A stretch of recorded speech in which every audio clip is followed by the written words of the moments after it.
नमस्कार, आप देख रहे हैं न्यूज 18 राजस्थान। आपके साथ मैं हूं अभिषेक। बुलेटिन की शुरुआत करेंगे एक बड़ी खबर से। खबर जोधपुर से है, जहां पर इंडियन बैंक में आग लगी है। यह बड़ी खबर इस वक्त की जोधपुर से, जहां पर इंडियन बैंक में भीषण आग लगी है। और आग लगने से आपको बता दें कि सनसनी फैल गई पूरे इलाके में। सूचना के बाद मौके पर दमकल की टीम पहुंची है और आग बुझाने की कोशिशें इस वक्त चल रही हैं।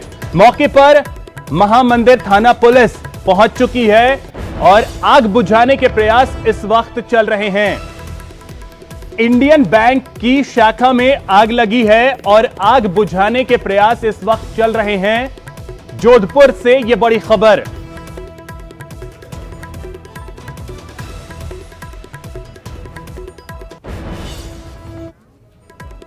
वहीं एक और बड़ी खबर आपको बताते हैं। भरतपुर से यह बड़ी खबर है, जहां पर एक दर्दनाक सड़क हादसा सामने आया है और इस हादसे में 2 लोगों की मौत हो गई है, जबकि 3 लोग इस हादसे में घायल हुए हैं। दरअसल आपको बता दें कि एक एम्बुलेंस बेकाबू होकर पेड़ से जा टकराई और इस हादसे में 2 लोगों की दर्दनाक मौत हो गई है, जबकि 3 लोग इसमें घायल हुए हैं। तीनों को इलाज के लिए अस्पताल भेजा गया है और यह हादसा हुआ है आगरा जयपुर नेशनल हाईवे पर। यह तस्वीर भी आप देख सकते हैं। एम्बुलेंस ये जो पेड़ से जा टकराई बेकाबू होकर और इस हादसे में 2 लोगों की मौत हो गई। बजे करीब सिकंदरपुर गांव में यूपी सैया के पास में उस गांव से लेकर महाराज सिंह और ममता को ये क्या है कि हार्ट पेशेंट है, उनको दिखाने के लिए जयपुर ले जा रहे थे एम्बुलेंस से। उसके बाद में रास्ते में यहाँ लोलारे के पास में गाड़ी का अनबैलेंस होने के कारण किसी पेड़ में टकरा गई। वहाँ पर ममता की मौके पर मृत्यु हो गई एवं मांगीलाल की मौके पर मृत्यु हो गई। खबर बाड़मेर से है, जहां पर रफ्तार का कहर देखने को मिला है और इस हादसे में एक की मौत हो गई है। यह बड़ी खबर बाड़मेर से, जहां पर यह सड़क हादसा सामने आया और यहां पर जीप और बाइक की भीषण टक्कर हो गई और इस हादसे में एक की मौत हो गई है, जबकि एक घायल हुआ है, जिसे इलाज के लिए अस्पताल भेजा गया है।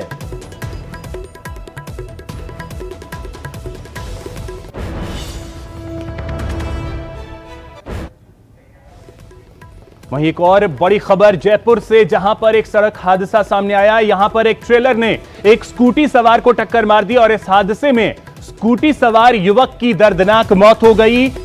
यह हादसा हुआ है न्यू सांगानेर रोड पर, जहां पर ट्रेलर ने स्कूटी को टक्कर मारी और इस हादसे में स्कूटी सवार युवक की मौत हो गई है।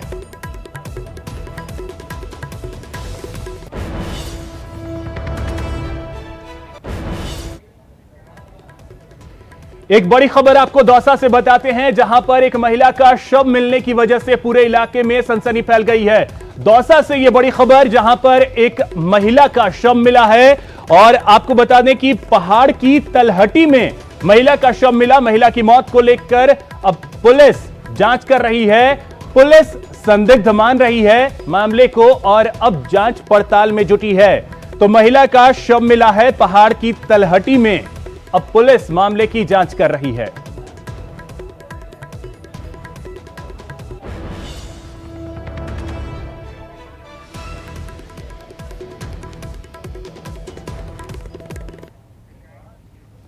अब बात करते हैं टिड्डियों के आतंक की। टिड्डियों का आतंक अब पहुंच चुका है राजधानी जयपुर तक।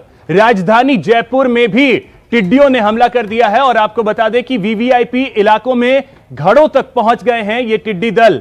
ये तस्वीरें भी आप देख सकते हैं। वीवीआईपी इलाकों में टिड्डियों ने अटैक किया है। टिड्डी दल ने राज्य सरकार के सामने मुश्किलें खड़ी कर दी हैं।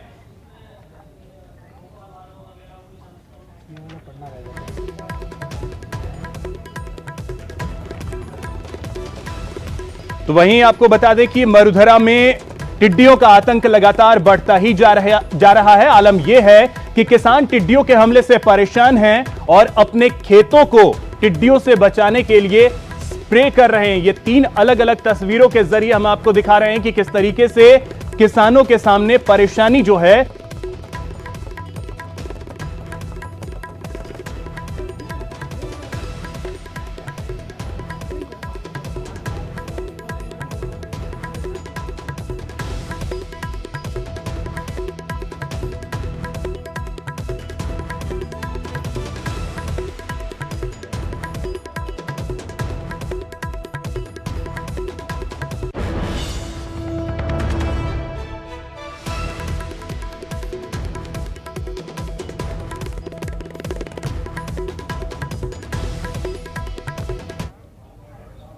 तो टिड्डियों ने हमला किया है। अब ये टिड्डी जो है वो पहुंच गए हैं जयपुर में। किसानों के सामने एक बड़ी चुनौती ये टिड्डी बनकर के उभरे हैं। ऐसे में न्यूज 18 से खास बातचीत की है कृषि मंत्री लालचंद कटारिया ने। प्रदेश में टिड्डी टेरर कायम है, जयपुर तक में टिड्डियां घुसाई है। कृषि मंत्री लालचंद कटारिया जी हमारे साथ हैं, उनसे बात करते हैं। सर, कितने बड़े स्तर पर अभी खतरा है और किस तरीके से नियंत्रण कर रहे हैं? देखिए, अलग अलग दल बने हुए हैं इनके, और इनका जो अभी क्षेत्र है वो जयपुर शहर और जयपुर का जो ग्रामीण इलाका है वो बना हुआ है। अधिकारी और ग्रामवासी लगे हुए हैं। थोड़ा गांव वालों को मोटिवेट करने का काम चल रहा है, क्योंकि यहाँ की जो बसावट और बनावट है जयपुर के आसपास के गाँव की, वो अपने इंडिविजुअल खेतों की तारबंदी की इस प्रकार है। तो कई खेतों में जाने में भी अवरोध हो रहा है, किसान भी लगे हुए हैं। कुछ ही हाइट पे बैठ गई, जो पेड़ों की हाइट है, तो वहां तक दवा स्प्रे हो नहीं सकता। यहाँ पशुपालन का बहुत बड़ा काम है, जिसका चारा है, तो हम हर जगह स्प्रे कर नहीं सकते अभी, क्योंकि वो जो दवा है कीटनाशक यदि वो चारे में चली जाती है तो पशुधन को हानि होने का नुकसान है। इसी प्रकार में जो बसावट है, आज तो ये जयपुर शहर की कॉलोनी में चली गई, जयपुर शहर के बीच में चली गई। तो इसमें लगे हुए हैं कि किस तरीके से जहां जहां ये शहर में उधर है उसको तो हम बाहर ले जाके दूसरी जगह जहाँ बैठेगी सेकंड फेज में, वहां मारने की कोशिश करेंगे। पर गाँव में भी आप देख रहे हो, या किसानों को सबको मोटिव पहली बार आई है। तो एक तो कई लोगों ने तो बचपन से लेकर 30-30, 40-40 साल तक आज तक टिड्डी देखी नहीं, तो एक अलग माहौल देखने वालों का बना हुआ है।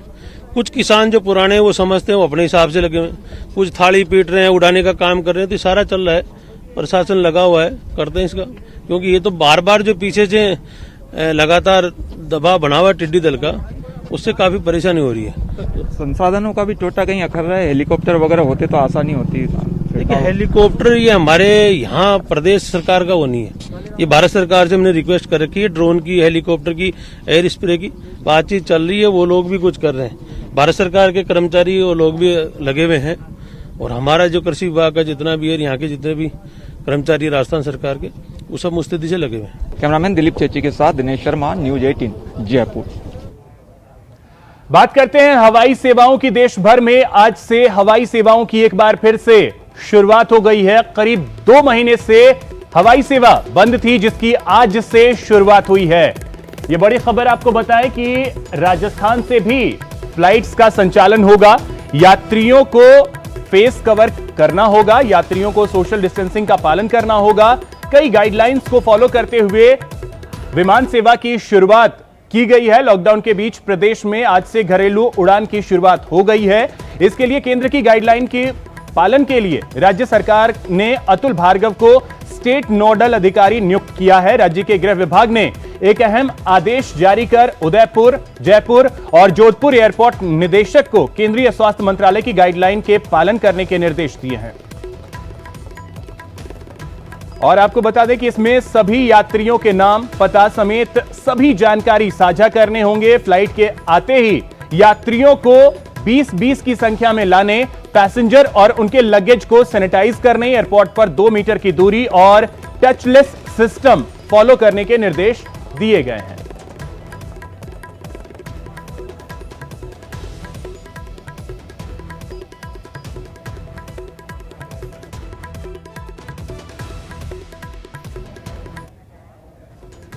चलिए अब बात कर लेते हैं गर्मी की। लगातार गर्मी से लोगों की परेशानियां बढ़ने लगी हैं। तापमान लगातार बढ़ता जा रहा है। नौतपा की भी शुरुआत हो गई है। ऐसे में मुश्किलें बढ़ने लगी हैं लोगों की।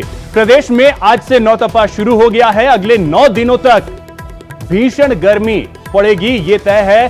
5 संभाग में हीट वेव चलने की भी आशंका जाहिर की गई है और इसको लेकर के मौसम विभाग की तरफ से रेड अलर्ट जारी किया गया है। तो 5 संभाग में हीट वेव चलने की आशंका है और इसी को देखते हुए मौसम विभाग ने 5 संभागों के लिए रेड अलर्ट जारी कर दिया है।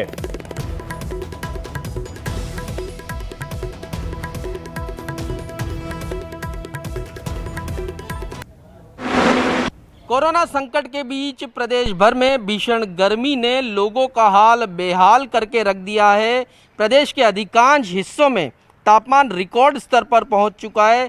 प्रदेश भर में चूरू सबसे गर्म क्षेत्र बना हुआ है, जहां पर तापमान 48 डिग्री सेल्सियस के पास पहुंच चुका है, जबकि प्रदेश के दूसरे हिस्सों में पारा सामान्य से 5 डिग्री सेल्सियस ज़्यादा बना हुआ है। आलम यह है कि सुबह होने के साथ ही लोगों को दोपहर का एहसास हो रहा है और दोपहर में गर्मी और लू के थप्पड़ों ने लोगों का हाल बेहाल करके रख दिया है। मौसम विभाग ने अगले 2 दिन प्रदेश के अधिकांश हिस्सों में रेड अलर्ट जारी किया है, जिसके तहत सीवियर हीट वेव चलने की संभावनाएं मौसम विभाग ने जारी की है। हालांकि आज से नौतपा की भी शुरुआत हो चुकी है। ज्योतिषाचार्यों का मानना है कि अगले 7 दिन प्रदेश में भीषण गर्मी का दौर लगातार जारी रहेगा और आखिरी 2 दिन मौसम जो है वो कुछ बदल सकता है। लेकिन अच्छी बात यह है कि नौतपा में ऐसा माना जाता है कि जितनी गर्मी पड़ेगी मानसून के लिए ये काफ़ी अच्छा रहने वाला है। यानी फिलहाल प्रदेशवासियों को गर्मी से राहत मिलने के आसार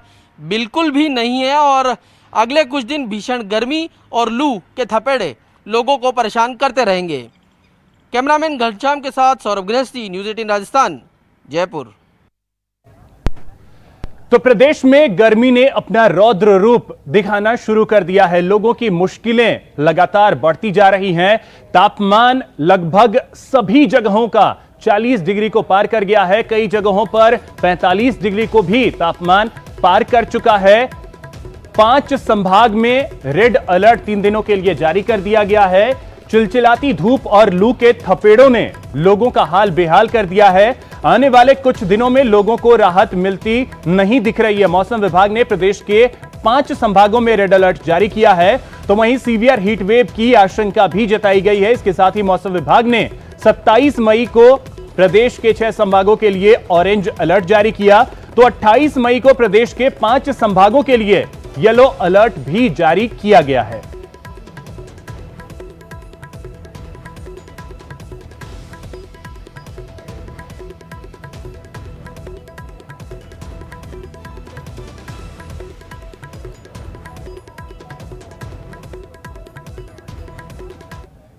चलिए बात कर लेते हैं कोरोना अपडेट की। तो प्रदेश में मरीजों की संख्या जो है वो अब 7100 को पार कर गई है। ये बड़ी खबर आपको बताएं, अब आंकड़ा जो है वो 7100 तक पहुंच गया है राज्य में कोरोना पॉजिटिव की। प्रदेश में आज 72 नए मामले सामने आए हैं। तो लगातार कोरोना के मामले सामने आते जा रहे हैं। फिलहाल जो मौत का आंकड़ा है वो पहुंचा है 163 तक। 7100 में से 3856 नेगेटिव हो चुके हैं। इलाज के बाद 3420 लोग डिस्चार्ज भी किए जा चुके हैं। प्रदेश में अभी जो एक्टिव केस की अगर बात कर लें तो वो एक्टिव केस है 3081। आज 8 मरीज रिकवर हुए, जिनमें से 7 को डिस्चार्ज किया गया। ये ओवरऑल स्थिति है प्रदेश की। 7100 मामले अभी तक सामने आए हैं, 3081 एक्टिव हैं और 3420 लोग ठीक होकर अपने घर जा चुके हैं और 163 लोगों की कोरोना की वजह से अभी तक प्रदेश में मौत हुई है।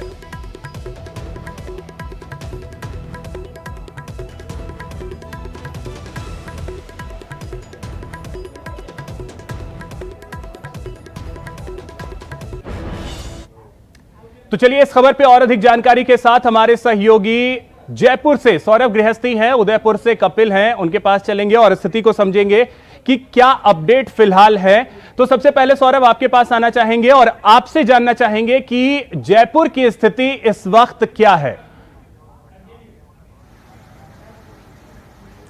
देखिए, आज राजस्थान में 72 नए मामले सामने आए, जिसमें राजधानी जयपुर में 11 मामले आ चुके हैं और अब तक राजधानी में करीब 1800 से ज़्यादा मामले आ चुके हैं। लेकिन अच्छी बात यह है कि एक्टिव केस जो है वो सिर्फ 526 बने हुए हैं। हालांकि अलग अलग परकोटा क्षेत्र के अलावा भी अब शहर के दूसरे हिस्सों में भी लगातार अब नए मामले आने का सिलसिला जो है वो लगातार जारी है। कल भी दिन भर में 78 नए मामले अलग अलग क्षेत्रों से आए थे। तो ये चिंता की बात जरूर है कि लगातार मामले जो है वो राजधानी में आ रहे हैं। जब से कोरोना की शुरुआत हुई है और लॉकडाउन की शुरुआत हुई है, तब से लेकर एक भी दिन ऐसा नहीं रहा है कि जब राजधानी में जो है वो मामले थमे हो। ये एक चिंता की बात राजधानी की लिहाज से जरूर है, लेकिन अब एहतियात जो है वो लगातार बढ़ता जा रहा है। लेकिन कुछ लोग ऐसे भी हैं जो इसमें भी लॉकडाउन 4.0 में भी लापरवाही करते हुए नजर आ रहा है। हालांकि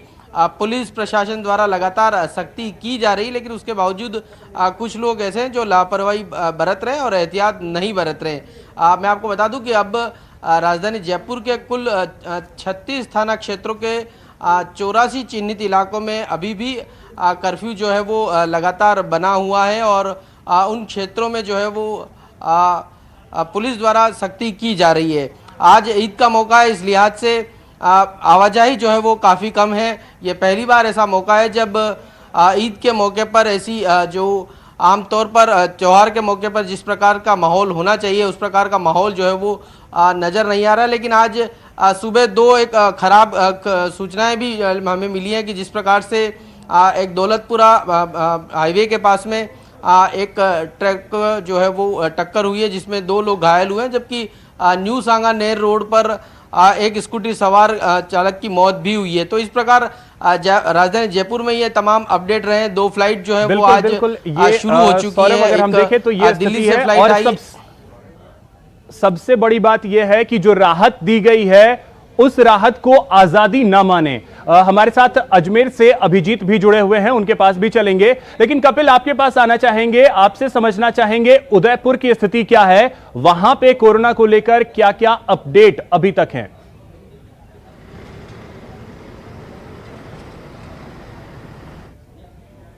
अब से कुछ देर पहले सीएमएचओ डॉक्टर दिनेश खराड़ी ने एक और व्यक्ति के संक्रमित होने की पुष्टि की थी, जो कि नॉर्थ आयड सुथारवाड़ा का रहने वाला था। और अभी मिली जानकारी के अनुसार इस व्यक्ति की 2 दिन पहले डेथ हो चुकी है। ये कैंसर का पेशेंट था और इसकी डेड बॉडी एमबी चिकित्सालय के मोर्चरी में रखी हुई है। इसके अलावा अगर हम उदयपुर के अपडेट की बात करें तो अब तक कुल संक्रमित मरीजों की संख्या 481 हो चुकी है और उदयपुर का शहरी क्षेत्र अभी भी कंटेनमेंट जोन घोषित है। एक और जहां पूरे प्रदेश में लॉकडाउन 4 के तहत छूट मिली हुई है, बाजार खुलने लगे हैं, वहीं उदयपुर में उसके उलट स्थिति है। हम उदयपुर के सबसे प्रमुख बापू बाजार के यहाँ मौजूद है। आप देखिए कि बैरिकेटिंग लगाकर बापू बाजार में प्रवेश के रास्तों को बंद किया गया है। पूरा बापू बाजार वीरान पड़ा हुआ है क्योंकि अभी लॉकडाउन 4 की छूट उदयपुर में मिलनी शुरू नहीं हुई है और यही वजह है कि उदयपुर में लॉकडाउन 2 की बंदिशें लागू है। यहाँ पर अभी लोगों को घरों से बाहर सिर्फ आवश्यक कार्यों के लिए निकलने की छूट मिली हुई है। लगातार उदयपुर में मामलों की में भी बढ़ोतरी देखी जा रही है। प्रवासियों के पहुंचने का सिलसिला जारी है और अब तक 54 प्रवासी उदयपुर में संक्रमित पाए गए हैं। अब उदयपुर वासियों की जिला कलेक्टर से ये मांग उठने लगी है कि कंटेनमेंट जोन को रिव्यू किया जाए, जैसा कि 3 दिन पहले जिला कलेक्टर ने रिव्यू करते हुए शहर के बाहर के 4 थानों को कंटेनमेंट जोन से बाहर किया था और वहां पर अब जिंदगी पटरी पर लौटने लगी है। लेकिन शहरवासी चाहते हैं कि शहर के अंदरूनी भाग में भी अब छूट का दायरा बढ़ाया जाए। जहां कर्फ्यू लगा हुआ है वहां पर जरूर सख्ती बरती जाए, लेकिन उसके अलावा जो एरिया है जो कि कंटेनमेंट जोन के चलते अभी तक वहां पर जिंदगी पटरी पर नहीं लौट रही है, तो उन्हें कंटेनमेंट जोन से बाहर करते हुए लोगों को छूट प्रदान की जाए ताकि वो भी अपनी जिंदगी को एक बार फिर से पटरी पर लाने की कोशिश करें और अपने व्यापार को शुरू करते हुए फिर से अपने परिवार के लिए वो आर्थिक रूप से स्थितियों को देख करके छूट तो दी जा रही है, लेकिन इस छूट को लोग आजादी ना समझें, ये सबसे ज्यादा जरूरी है। अभिजीत, आपसे अजमेर की स्थिति समझना चाहेंगे कि अजमेर में क्या स्थिति है और बड़ी बात क्या जो राहत दी जा रही है उसको अब लोग आजादी तो नहीं समझने लगे हैं।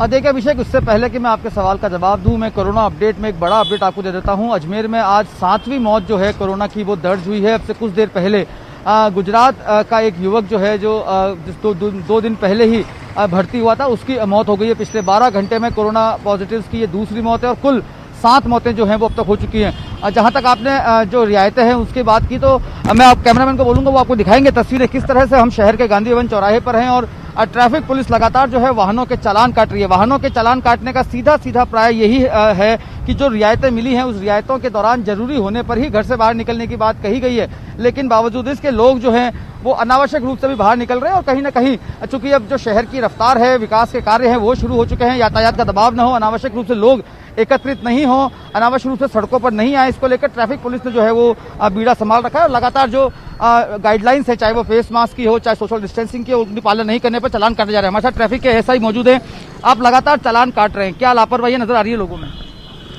नहीं, वैसे लापरवाही तो नहीं है, केवल हेलमेट नहीं लगाते हैं। हेलमेट है, सीट बेल्ट है, ये नहीं लगा रहे हैं और मोटरसाइकिल के ऊपर 2 आदमी बैठ के आते हैं, उनका चालान करते हैं। चलिए बिल्कुल तो वो दूरी बना के रखें आप। अभिजीत, तो हम ये देख पा रहे हैं पुलिस अपनी तरफ से सख्ती बरत रही है और ये भी अच्छी चीज है, लोग भी इस बात को समझें। बहुत बहुत शुक्रिया सौरभ, कपिल और अभिजीत, आप तीनों का इन तमाम जानकारियों के लिए। यहां रुकेंगे एक छोटे से ब्रेक के लिए।